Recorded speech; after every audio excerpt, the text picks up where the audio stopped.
In this lesson, we're going to go over the 3 levels of an arrangement. I'm thinking through this most of the time whenever I'm creating an arrangement, especially when I'm doing things for weddings. Now, if I'm experimenting with the principles of design, I might mix it up and go completely backwards, or I might do it, I might only focus on 1 or 2 of the levels that I'm talking about here.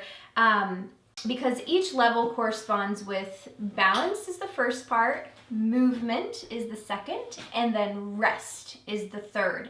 So I'm keeping it very simple so that you can get a good grasp on what those different levels are and the functions of each of them. So in the base level, the balance level, that's when we're working with mainly branches to get the shape and the size of the arrangement put together.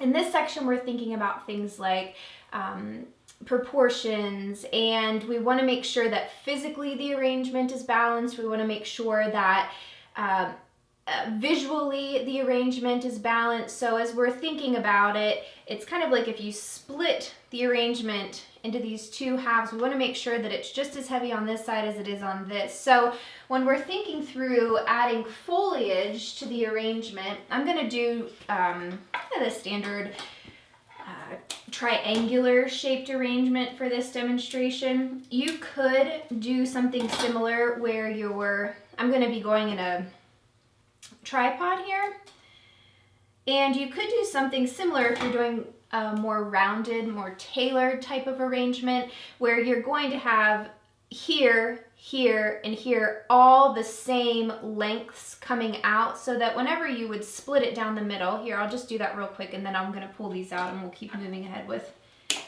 the asymmetrical, well, not asymmetrical, that's not technically what that is, the triangular shaped one. So just like the legs on Jesse's tripod,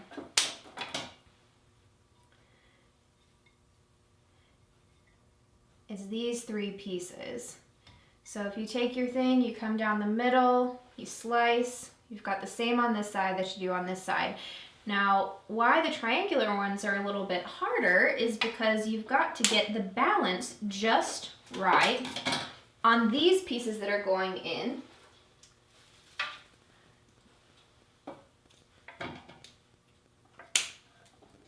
So we're going to do 1 longer piece on one side, and then on the opposite side, we're going to do a piece that is about this big from a visual weight perspective, from a physical weight perspective, but we're going to snip it into 2 pieces, and those 2 pieces go on the opposite side. So that's how we have the balance that we need by putting 1 big piece on this side and then 2 smaller ones, still using that tripod type of shape at the end of the day.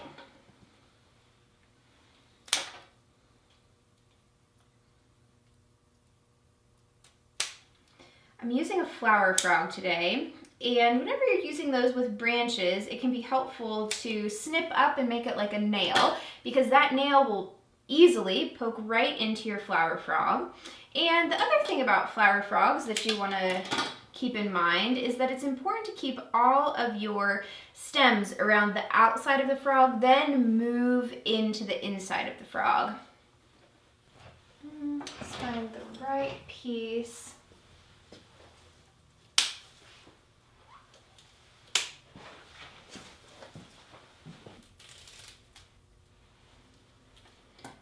So we've got a big, medium, and little. And I'm going to go back in with some of these little side shoots and fill this out a bit more so that I do have the equal weight on both sides. These just had different shapes on them, and so it didn't quite fall out the same way. That's okay, we can layer them together. I do this a lot with foxglove. If there's just maybe flowers on one side of the flower, if you put 2 side by side, it really fills the whole thing out. It looks really pretty when you stack them. They sort of become their own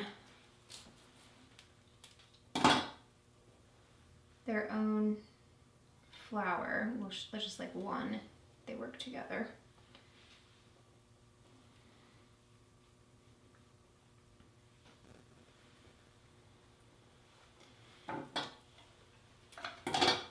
gonna go back in so that we make sure that three-dimensionally this is looking good. I'm gonna go in and I'm gonna add similar amounts on both sides on the back side of the pieces that we just put in. So the spirea just has flowers and leaves on one side, so I don't want it to look like just a bunch of branches on the opposite side. So again, we just put the two together so that it looks like they're all one piece. You'd never know that this wasn't a part of the same branch, just made to go together.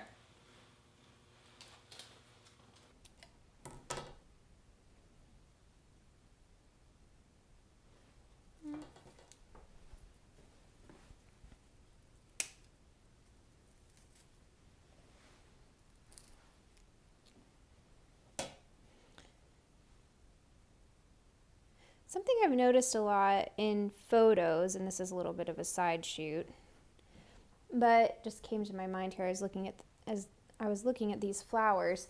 Spirea is one of those types of plants that has a lot of these little, I call them dead ends. And I've noticed in photos, sometimes when I get them back, and sometimes the dead ends are fine, you know, that might not bother you, but it's nice, I think, to trim those out of the arrangement as you see them, or at the end after you've put the entire piece together and you're doing those last little finishing touches just to clean it up and really add some polish.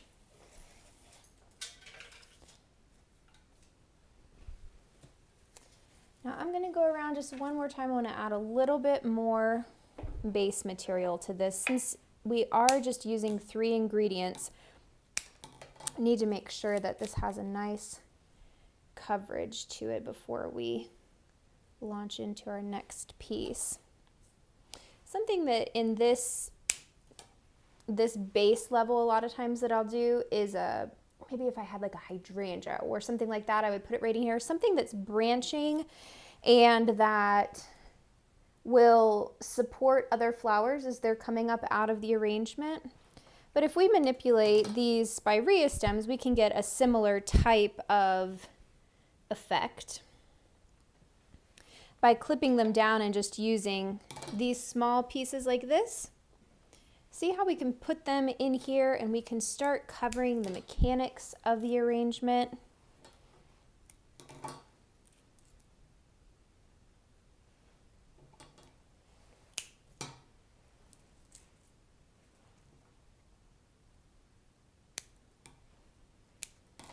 So just a review, in this first level, we're getting it to balance. We don't ever want to move to the next level until the first level that we're working on is balanced. And that's something that you kind of keep an eye on throughout the entire process, is this idea of physical and visual balance, which is why I've put that first.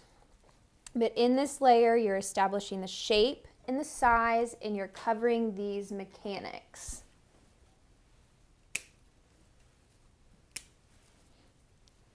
And I'll mention too, with the flower frogs, what I really love about those is if you're doing something that does have maybe less ingredients, maybe you want to do something that's more sculptural, you can do that with a flower frog, because you don't really have a lot of mechanics to cover because the frog is so small.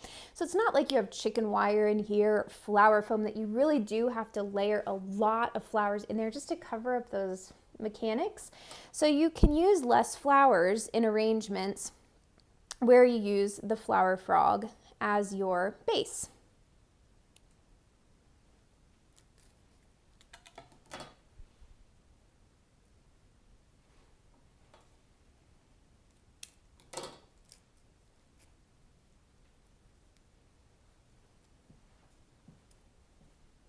And if you have any questions, you can just pop those in on community and I'm happy to answer them. If you look in your handouts for this class, for each of the demos that we do from this point moving forward, like the warm colors, the cool colors, and the neutrals, you will notice that in the spreadsheets that detail how much each stem cost and what the overall piece would retail for, those types of things, you'll notice that it's divided by the balance layer, the movement layer, the rest layer, those 1, 2, 3. So if you're a little bit cloudy at any point as to which layer we might be in, or what ingredients were in which layer, that's a good resource to go back and just have that little check.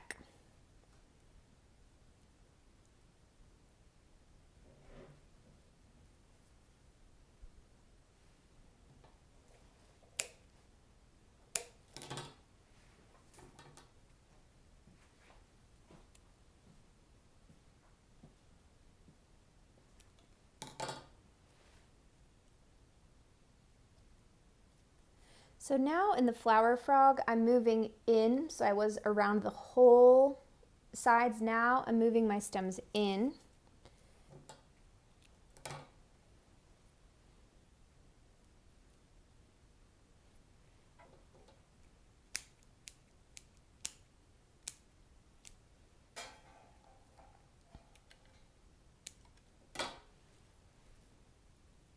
Also thinking about any stem that has like a cross, like a, these areas where it could support flowers higher in the arrangement.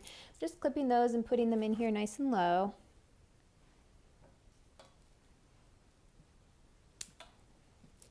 This is one of my favorite ingredients. I have a few of these in the garden. In the spring, they have these really beautiful flowers on them, so it carries color out to the sides of the arrangement. But most of the year through, unless we have a storm or a bug attack or something like that, the foliage I use it throughout the year. And it's great for any kind of cascading bouquets that you might be making, things like that, where you need it to spill off the arm or to fall down. It just has that natural, graceful, bending shape.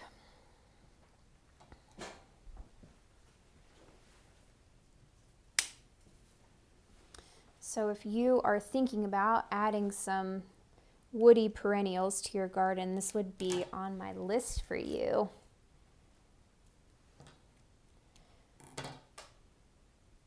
And if you're a florist, which I would assume you are if you're in the class, this is a good one to grab before an event, and you can snip on it a little bit before you plant it if you need it. I told my farmer friend Linda, I was like, that's how my whole garden happened out there, was just by buying plants for events or different things that I needed that weren't available, or just that I thought they had a really pretty color tone or something like that. And then the garden just kind of took shape. So really take your time with the first layer. If you've got this layer in a good place, if the shape is really nice, it makes the rest of it so much easier. So don't fret and feel like, oh, I have to get to these. Sometimes people want to put this in their arrangement first, when really this heavy piece is the last thing that goes in, so that it has the support of the first layer, it has the support of the second layer, and then here's your boom, place for your eye to rest. Okay, I like where I am with this. We might at the end go back in and just fill some places in with some more spirea, but for now, I like where we are. We're gonna move to these Lux Ranunculus, and we're moving to layer 2, so this layer is the movement layer. If I was doing something more tailored, like whenever we first started, we had, the 3 even pieces going around, and usually just keep going around and around and around whenever you're arranging in that type of style. The movement in that would be that it's called pattern, where your eye is going boom, boom, boom, boom, boom, and it's kind of moving the whole way around. In this though, I'm going to do what's called an implied line. So if you can imagine all of the stars in the sky and the constellations, this little dark eye in the center of this flower is kind of like one of those stars. So your eye naturally wants to move through and connect those dots. It's a very natural thing. So that's what we're going to do. We're going to play a little bit of connect the dots. And the fun thing, and why I love implied lines, it's my favorite principle of design, is because you get to redraw it and move it every time. So it never has to look the same or be exactly the same. So this is a place that I really love to just kind of imagine or you know, swish my eye through the arrangement and see, okay, where could we end up? So that's what we're doing. We're moving the eye through the arrangement. And the other thing that we're doing with these flowers is we're creating space for these large flowers to rest. So in a sense, you can use them to frame flowers like this so that there's extra impact. And you'll see that as we move through the other lessons in this class, how that can be used in different ways. There's a lot of different types of styles in the class that we're doing. So the triangular, the more tailored types of looks. So you're going to get to see these things fleshed out in a little bit greater detail with many more ingredients. So in the class, when you start clicking through, you're going to see that we use maybe 3 to 5 ingredients in that base layer, and maybe 2 or 3 or 4 in the lines, you know, as we're moving through. But this one, just the 3 ingredients.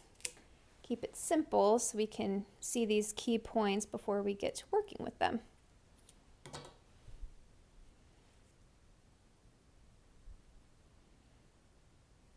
Now, the principle of design of proximity is pretty key to getting the implied line to work correctly. So what I mean by that, well, let me get a few more things in here first. But what I mean by proximity, think about if you had to walk over to your neighbor's house. That's not too long of a drive. That's not like exhausting for you to think about or for you to do.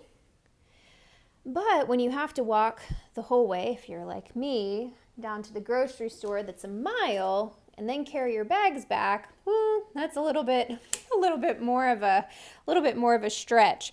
So proximity is how close you're putting these things together, and how far does your eye have to walk, or how far, you know, how hard of a job is it for your eye to travel this path that you're seeking to create with these stars. Not stars, but the flowers, of course, but I'm back to talking about constellations. Like the constellations, they're all in smaller clusters and separate. So it would be hard if you had to turn your head to find the other one. So you can see this one's a little bit further away, but we're putting these ones closer so that it's not quite a, you know, it's not so much of a stretch there.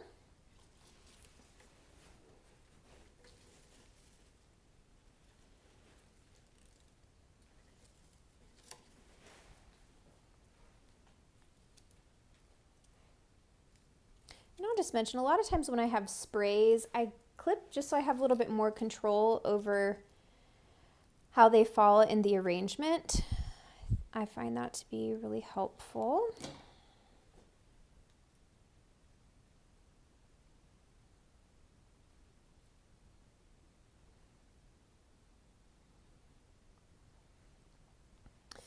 So you can see we're starting to get this line on this part of the arrangement. We'll do another one on this back side of the arrangement here. And then if you're looking at it from the side, you're still going to be able to catch a piece of this moving in and out.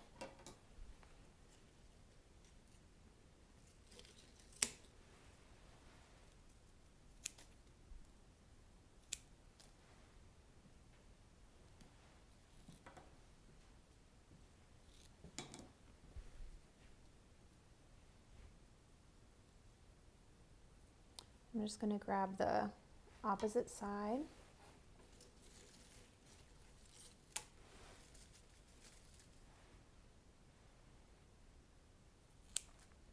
These are super duper fragile. They were just pretty open whenever they got here, I think.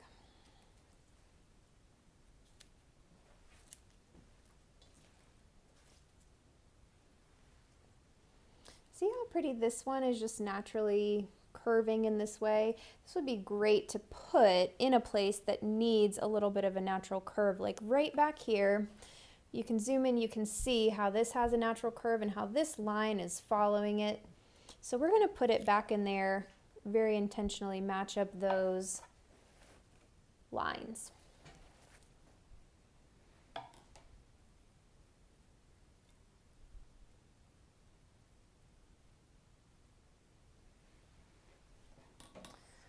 Some other things, if you're watching the videos, that you might hear me call this layer is maybe like accent flowers. It's usually the smaller round or star-shaped flowers that I'm thinking about.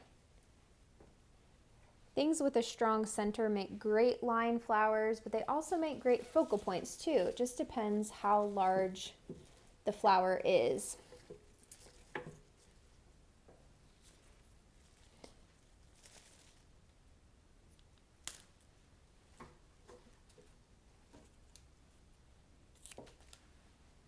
And since these are medium in size compared to those, that's why I deemed these the second layer flower. But I could create movement with those too. Like say I was doing a really large scale piece and I had a flower that was even bigger than that. Maybe I had an amaryllis or I had a big cafe au lait dahlia. That could very easily become the second layer. So that's another thing you're going to notice in the class, that things can be interchanged. It's not really the specific flower that you need to pay attention to very closely.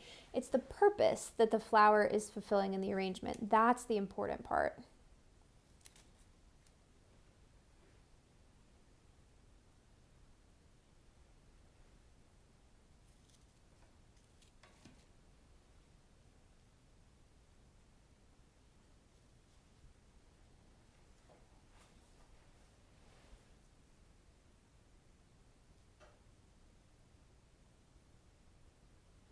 So you can see this is a really clear, kind of straight implied line where we're just moving straight through there and over. This is a great place for giant ranunculus to sit right in here. I'm gonna go ahead and move to that next layer. And then I might, like I said, I might come back and add some more spirea or fill in with a little bit more of these. Let's just position these and see where we are in terms of space. Since these are heavy and there's not a lot of materials in here, it's really important that these go into the flower frog, unquestionably.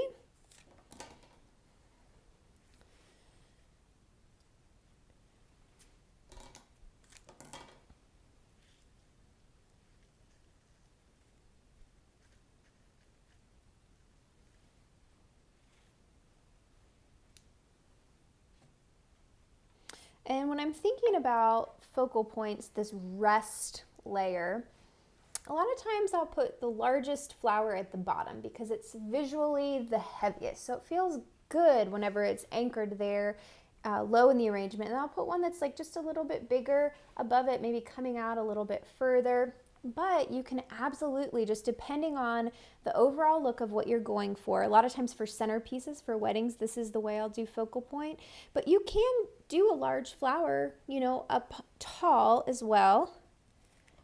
We can do that on one of the sides here so you get a feel for that. So if I'm going to go tall, I'm going to want the smallest one that I have because I've started this gradation in size. So large, medium, and then I'm going to put my smaller one up in this area.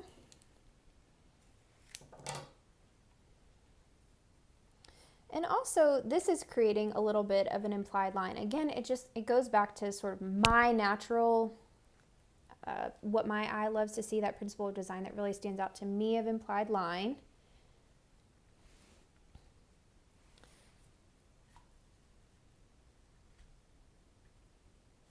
But the function here is the resting of the eye.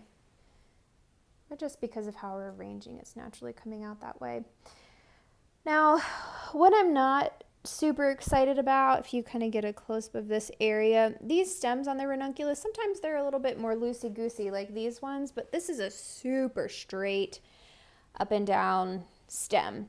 And so that is going to kind of subconsciously draw their eye away from that implied line, and you're going to catch this strong statement piece up. So we're going to let this work out just a little bit more and see, you know, maybe there's a ranunculus in here that has a little bit more bend, that maybe would be just a little bit more graceful, like this one. And if you look to this one, how the petals are unfurling in this direction, it's a little bit prettier than this one, how the petals are unfurling. I mean, I could do some zhuzhing to get it, but let's try this one instead and see if that makes a little bit of a difference. It's not as small as I would like, but we can deal.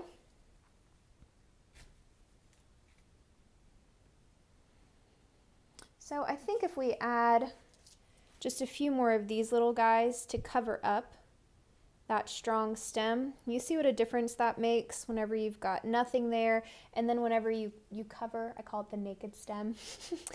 When you cover that up, it just softens it, adds a little bit of grace, which is what I'm going for in this arrangement. Now, sometimes there's arrangements that call for those really strong, confident lines.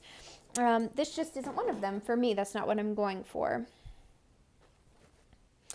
So when you're arranging for the table, and I'm going to assume that we are today, it's good to have a focal point on each of the sides that you're working in, so that no matter where someone is sitting, they have something that's eye-catching to look at.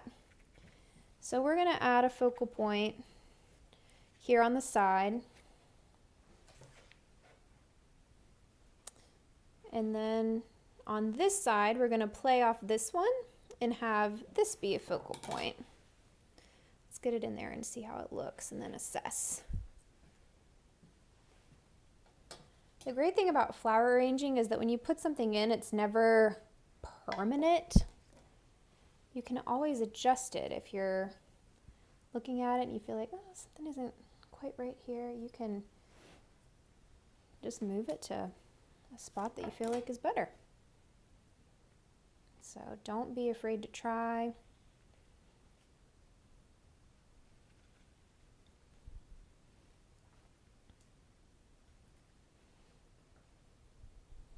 So this is where we are.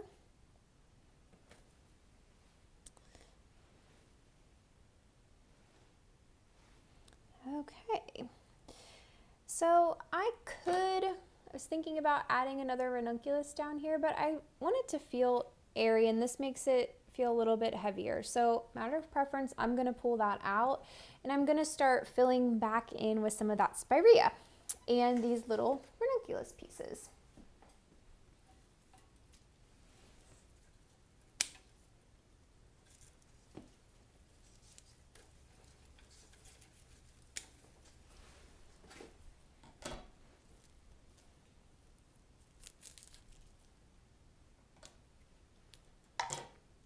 Now, something that I just told Jessie that would be really pretty in this arrangement is a big geranium leaf or a big coral bell leaf, something that has a flat type of leaf to it. And that's something, again, I guess that's one of my things that I really like to do, is to frame the focal flowers with like a little collar of ruffly foliage. But since we're staying simple, I'm going to leave that out, but I'm pretty sure that's shown in the class anyway.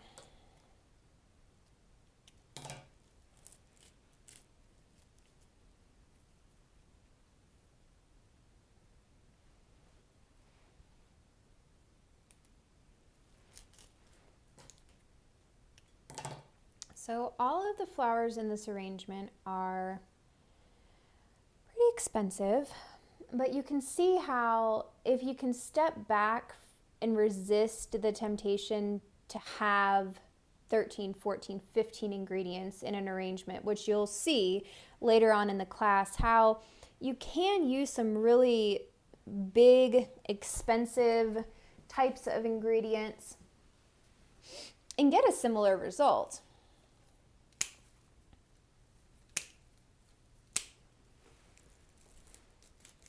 So just keep that in mind the bottom line when you're creating arrangements for weddings and doing this as a business is keeping the profit margin consistent. And so even though you might be tempted to buy a lot of extra ingredients or to spend more of the budget, especially when you're starting out, those times, I mean, maybe one wedding you do that for, but it's not good to do that for every wedding. Even if you are wanting to build, think about how you can creatively get a similar look. And then you can just order, you know, if you want to beef up an arrangement to share on Instagram, or you want to practice for your portfolio or add something to your portfolio, that would be ideally the type of budget that you would like to be able to charge for a centerpiece or something like that. You can just order a bundle or two extra of flowers and then make one really special arrangement that goes on the parents' table or the bride and groom's table, however it shakes out for you. Or maybe you just want to order a couple extra things and practice with some leftovers. I just wanted to encourage you that you don't have to do that. You can maintain a consistent profit margin from the very, very beginning. Anytime you find yourself overspending, ask yourself why. Be aware of what's going through your mind as you're purchasing.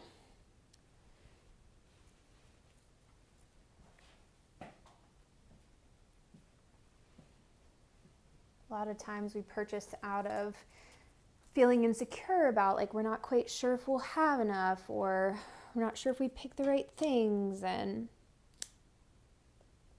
it's good to ask yourself a few questions and to reassure yourself, especially after this class, when you see how the orders are actually laid out and those types of things. Makes it easy to assess, okay, I have enough.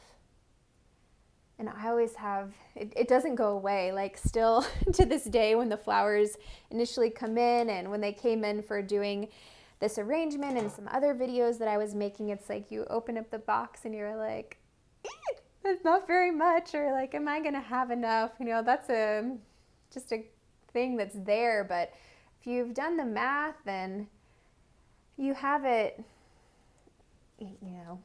calculated out, then move forward confidently in that. Start making an arrangement, and very quickly the flowers, once they have a little bit of void there in between them, this was 3 bunches of flowers, so it didn't look like much when they were all wrapped up. But you can see when we have all this air and movement between them, it's now becoming a really big, beautiful piece. The other thing that I talk about in the rest layer that you'll see sometimes, and that's a little bit of what we're doing now, but a little bit of just a light, wispy, maybe a scabiosa or chocolate cosmos, or a vine that we weave through the arrangement that just kind of softens the whole thing. It ties all the layers together, the bottom, middle, top. So rest is not only a resting place for your eye, but it's also like that lightness, that weight that's lifted off your shoulders, that feeling of floating a little bit. That's a piece of the third layer as well. Now, do I do that in every arrangement? You'll see I'm not doing that part of it here. We're just doing the large ranunculus. I would consider these ranunculus just as kind of like a little bit of a filler. If this was floating way up here, then that would be what I would call rest.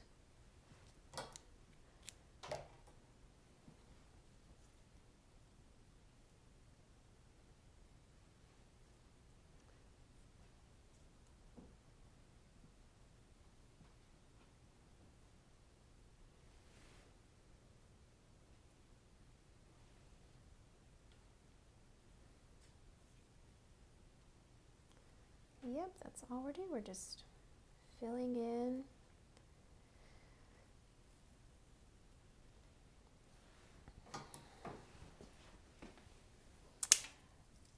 towards the end of creating your piece, and you'll see this on the video because I played it back and was like, oh no, the tape's showing. It's tough whenever there's a camera angle there and I'm looking at it from a different perspective.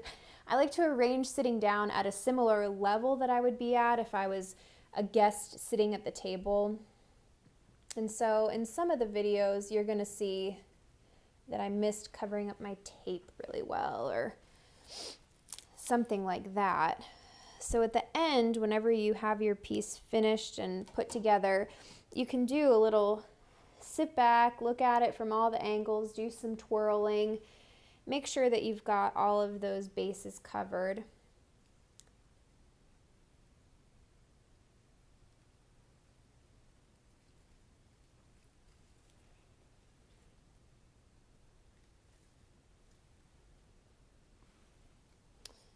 All right, I think we are just about done. So let's review real quick before we go on. We have the 3 layers. What are they? Got balance, movement, and rest.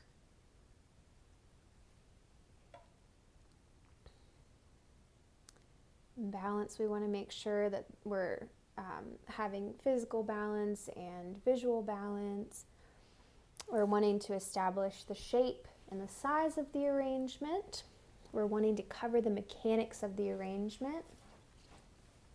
Then when we pop up to the next layer, the movement layer, we're wanting to create some type of implied line, or we could use actual lines, some kind of movement, some little bit of interest in the arrangement.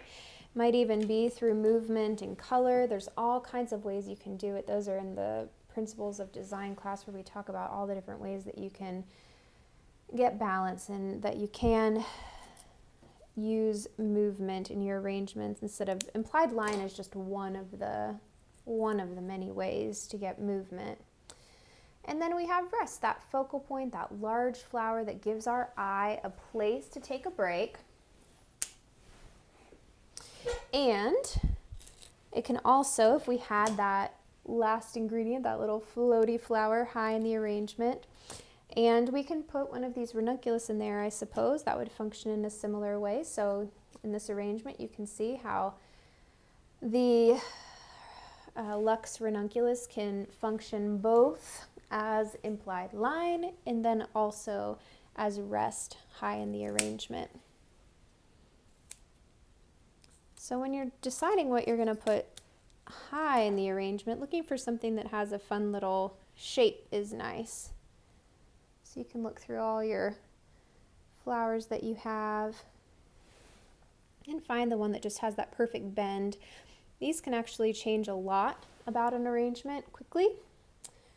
These last little touches.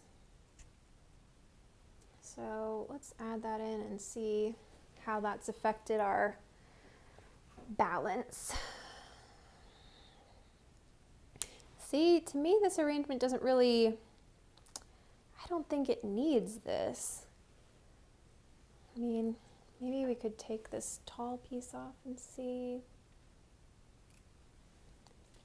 I just think that with this tall focal point here, we could look and see if there's another one. Maybe this one. I just kind of like where we are with this at the moment. But for the purpose of just showing, there is what it could be like.